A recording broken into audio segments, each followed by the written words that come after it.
Hello! What's up mga idols? So ngayon, panibagong kagwapuhan na naman tayo mga idols, no? So yung ating client ngayon is nagmula pa ng Talisay, Cebu mga idol. So shout out nga pala ni Boss Idol Tito. So yun, kung nakikita nyo, napansin nyo, may old tattoo siyang mga idol, Polynesian.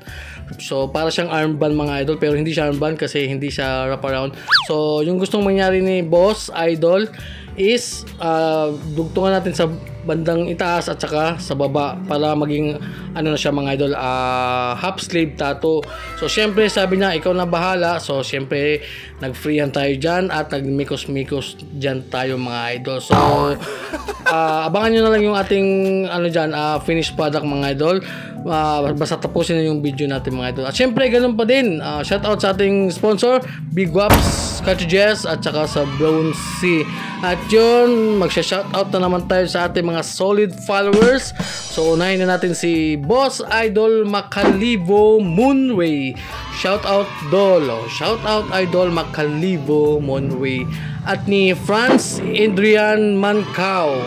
Pa-shoutout Idol. Shoutout na kita Idol Franz. Kung makita mo to, so i-share mo ha. And ni Rolly Pochi. Shoutout loads. Shoutout ni Rolly Pochi.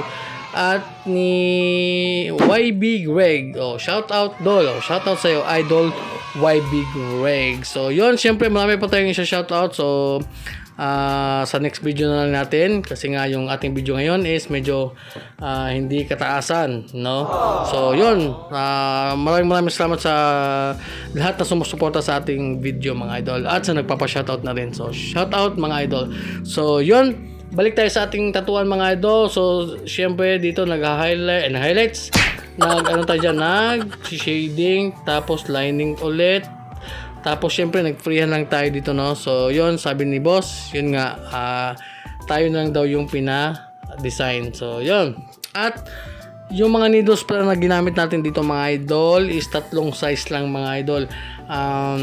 9RL, 9RM at saka 15RM. So yun, natapos na pala yung ating tatuan mga idol. Napakabilis talaga ng video.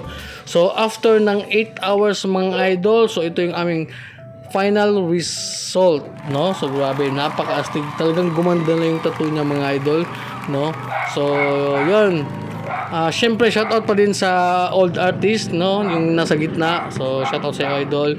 At yun, talagang request lang talaga ni Boss Idol Tito na na dugtungan para maging half sleeve na siya mga idol.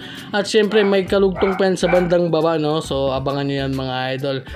At yun, maraming salamat kung umabot kayo hanggang dito. And don't forget to like, comment, and share. And bye-bye!